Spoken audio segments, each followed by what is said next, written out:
ఈ ఛానల్ని సబ్స్క్రైబ్ చేయండి. అదేవిధంగా లేటెస్ట్ వీడియోస్ చూడడం కోసం బెల్ బటన్ని క్లిక్ చేయడం మర్చిపోకండి.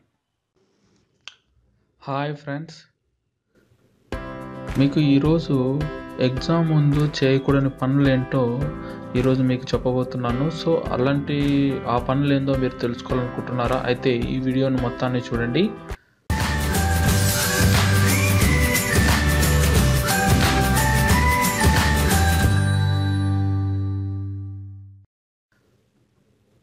సో ఫ్రెండ్స్, మీకు ఈరోజు ఒక 4 పనులు మీరు ఎగ్జామ్ ముందు చేయకూడదు. అవి ఏంటో చెప్తాను. ఫస్ట్, మీరు ఫేస్బుక్లో కానీ ట్విట్టర్లో కానీ పోస్ట్ చేయకండి.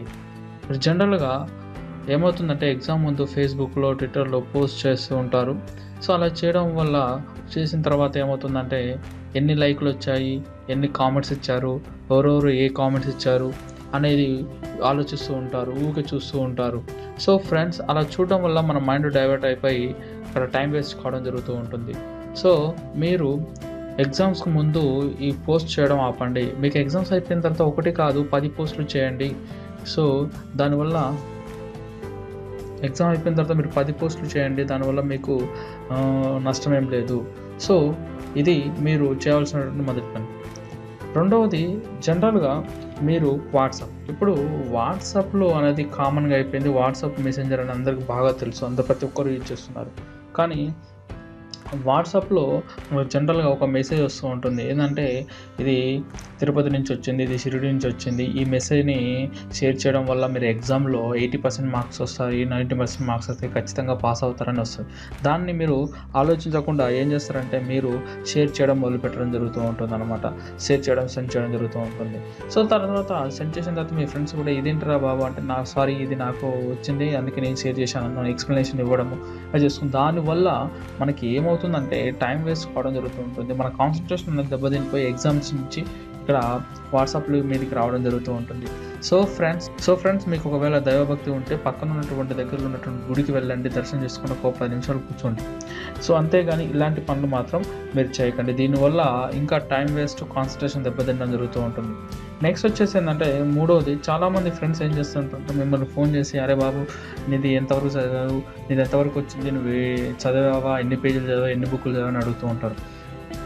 సో జనరల్గా మీరు వేరే ఫ్రెండ్కి వెళ్ళి మీరు ఎంతవరకు చదివాను అతను అడిగితే అతను 2 బుక్స్ 3 బుక్స్ చదివాను అని చెప్పడం జరుగుతూ ఉంటుంది. సో అలా చెప్పినప్పుడు మీరే అంటారు అతను 3 బుక్స్ చదివాడు, నేను ఇంకా 1 కూడా చదవలేదని ఒక డీమోటివేట్ అయిపోతారు. సో వారు ఎంత చదివారు అన్నది మీరు పట్టించుకోవద్దు. అసలు మీరు ఇంతవరకు ఏం చదివారు, ఇక ముందు ఎంత సమయంలో ఏం చదువుతారు, సో ఇంకెంత సమయంలో ఏం చదవాలి అన్నది మీరు చూసుకోవాలి. సో ఫ్రెండ్స్ నెక్స్ట్ వచ్చేసి ఏంటంటే మీరు NCERT books, CBSE books and తర్వాత ఆప్షనల్ బుక్స్ అన్నీ చదువుతారు. చదివిన తర్వాత చివరిలో మీ ఫ్రెండ్స్కి ఫోన్ చేసి కానీ మీ ఫ్రెండ్స్ కానీ అరే నువ్వు ఏ బుక్స్ చదివావు, ఏ మెటీరియల్ తీసుకున్నావు అని అడుగుతారు. సో అలా అతను ఫర్ ఎగ్జాంపుల్ ఈ విక్రమ్ సిరీస్ చదివాను అనుకోండి, మీరు ఎన్సీఆర్టీ బుక్ ఇంకా అదర్ సిరీస్ బుక్ చదివినా కానీ మీకు సాటిస్ఫాక్షన్ అనేది ఉండదు.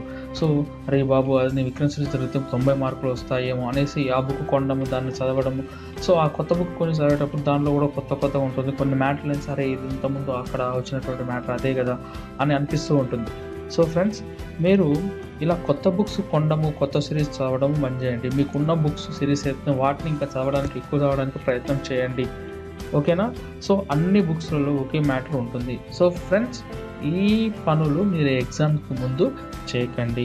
మీకు నా వీడియో నచ్చినట్లయితే తప్పకుండా నా ఛానల్ని సబ్స్క్రైబ్ చేయండి, లైక్ చేయండి, షేర్ చేయండి. Thank you for watching. మీకు నా వీడియో నచ్చినట్లయితే తప్పకుండా లైక్ చేయండి, షేర్ చేయండి, సబ్స్క్రైబ్ చేయండి నా ఛానల్ని. Thank you for watching. Have a nice day.